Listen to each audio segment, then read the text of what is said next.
End of Experience by Simon Murphy. Whoever you happen to be, you never actually know what is going to happen next in life, plan as you might. It makes no difference whether you are an optimist or a pessimist, a Carthusian monk or an anarchist. Life, being underpinned by infinite possibility, means we can never predict with any degree of certitude what could happen next year or tomorrow or even the next moment. The key factor is our preparedness to respond wisely. This is not the same thing as acting in ways so as to preserve our physical survival. Although there is nothing inherently wrong with these, they don't really touch deeper than the surface of the phenomenon of fear. For example, if you fear for your health or your personal security, your attempts to ameliorate these fears through whatever means might provide some temporary measure of comfort, but they will never address the root cause of fear. This is why they will ultimately prove inadequate and spur us on to seek greater solutions, to attempt to clutch at the reassurance we might imagine we need to be finally at peace. Since the earliest times, certainly since we have employed the misguiding tools of language, the spectre of death has followed closely at humanity's heels. The ending of life is something that people are routinely very reluctant to talk about, and this has lent itself to a tendency to withdraw into the strange certitude of our own private conclusions and caused generations of needless anxiety. Death is taught to us with the implication that it ought to remain abstracted and inwardly unmet, and as a result, it is routinely squashed into the corners of consciousness in order for us to not have to deal with its ramifications. We are well entrained in responses that have their root in fear. When evangelists show up on your doorstep, it is typically not a spirit of joy that is being shared around, but the darkness of fear. Have you noticed that fear only seems to be capable of producing more fear? In the case of being approached by people trying to convert you, whether they are selling a religious ideology or health insurance, they are attempting to play upon your insecurities. They share the time-tested tradition of presenting evidence of the problem by way of advancing selective thought forms. Then they argue that you not only require a solution, but their particular brand of solution. What if something terrible should happen and you discover you were prepared wrongly? Or worse yet, that you were totally unprepared? The narrative this fear-mongering takes, you could either end up being caught in a physical disaster in which you were left financially vulnerable, or your erroneous spiritual notions could result in you being excluded from God's divine plan. You could be punished eternally for getting it wrong. There is no adequate counter-argument to fear that will compel a disturbed mind into a state of peace. Have you noticed that? Rationality runs into an impenetrable barrier. The more we object on any level, the more wound up we become. Fear is a successful system in the world because it generates so many unnecessary problems at the level of the mind.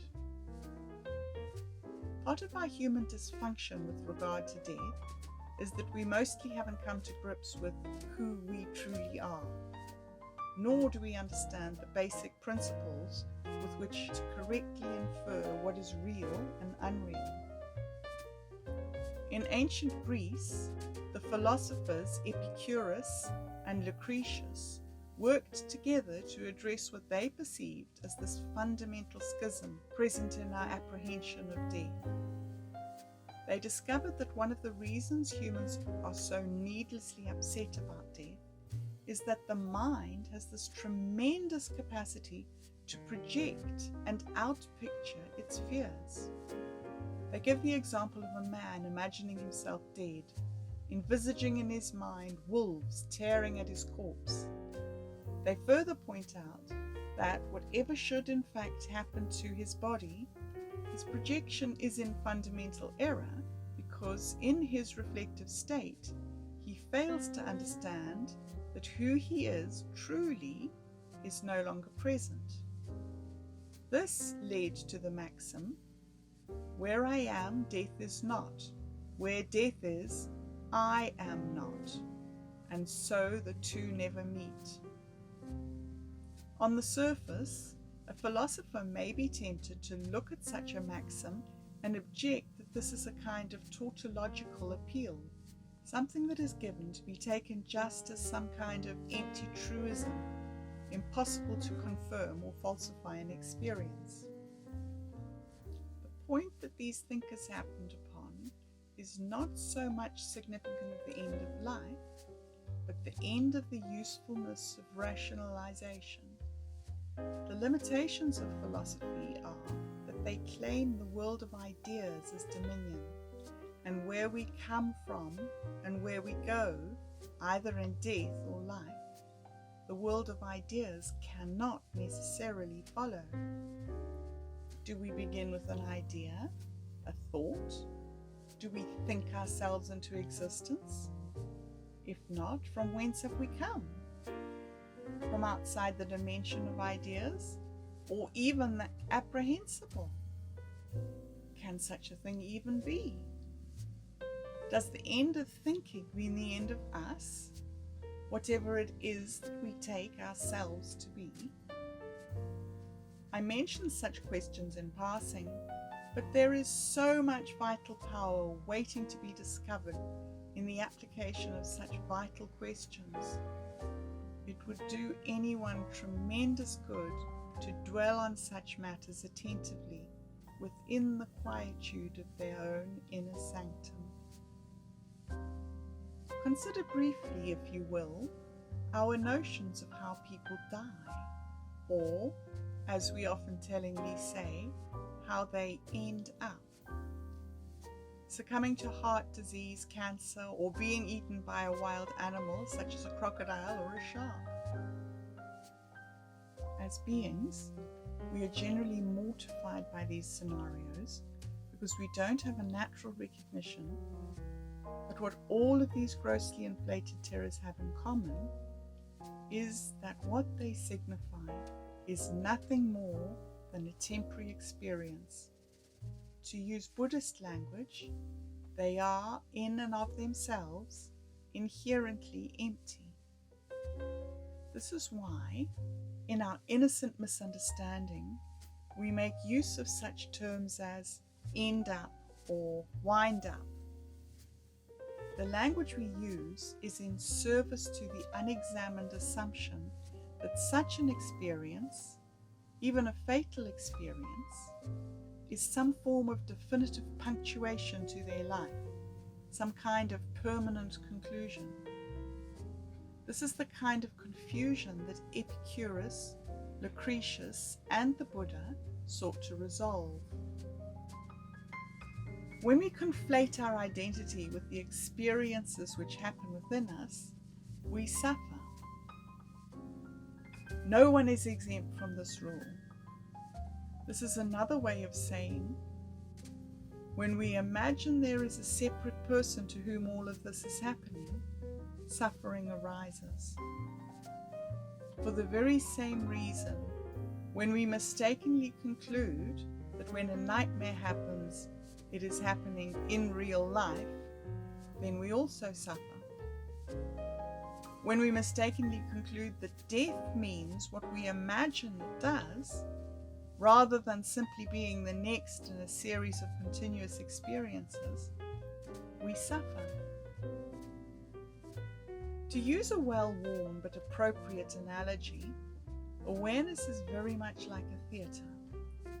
When we imagine particular outcomes, whether past or potential, they appear looming but fixed. They are very much like the mental equivalent of idols.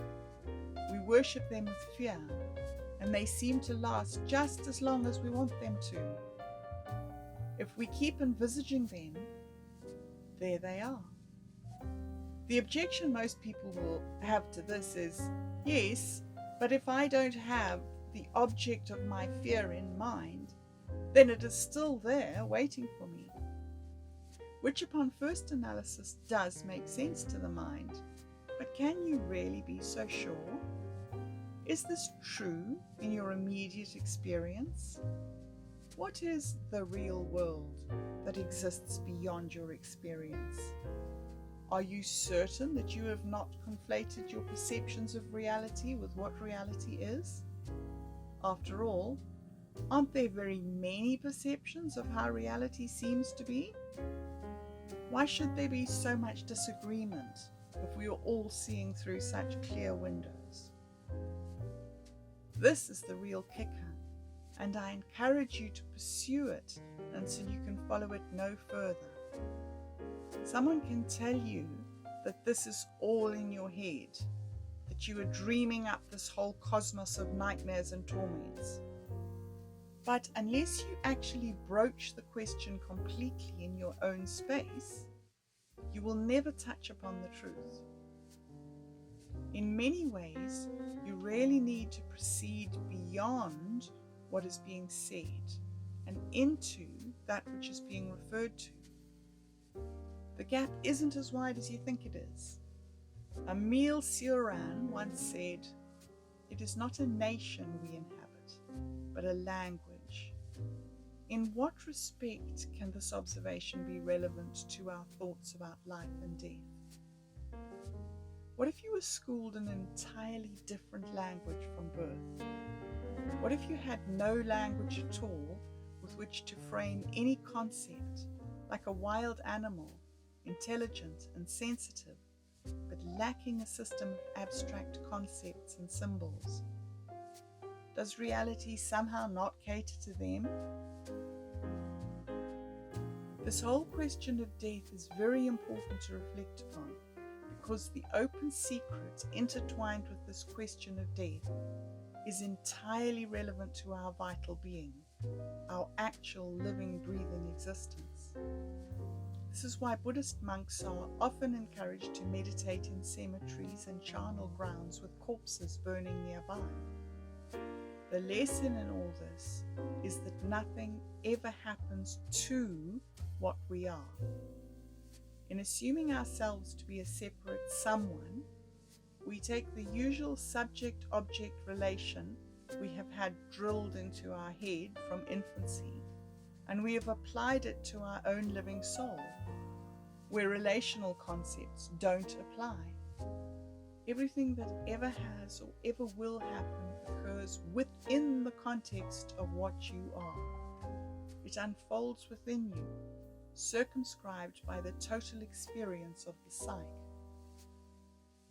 The terror that we experience is often not of death itself, but what has been called the abyss. You could be perfectly justified in calling the abyss by the name void, emptiness, or Godhead. The name makes no essential difference, despite the fact that uttering the wrong word once had you burned at the stake as a heretic. Ego is terrified of the abyss, because not knowing our source is like the anxiety of a man needing to manually pump his own heart. What if he forgets? Who is he? What if he is the only separate fragment of the self, ever? What if he dies and he is lost forever? Did he create himself? Who was it that set him up with this miserable task in the first place? How does the abyss feel, whether the man remembers to beat his heart or not? It makes no difference. No part of the totality can ever be removed from itself. So there's nothing lost by the man's life falling back into the abyss like a wave upon the ocean. Do you think a dream within your heart feels panic about you waking up? Would that panic be justified? Or would it simply be the next experience, arising and falling? What would the result of a dream's death be, and for whom? Is the source of all dream recognized? What are the implications of this? There is no end to experience. There actually can't be, as hard as that might be to accept. You can dive straight in at the deep end and discover this for yourself. It is no more odd than there should be no beginning to experience. Do you know your beginning so that you would inquire as to your end? Have you noticed how the philosophical problem of our individual origin is a recapitulation of the quandary of the origins of the universe? When the mind asks how something can come from nothing, it can have no answer that would make conventional sense. For anything to exist is a paradox.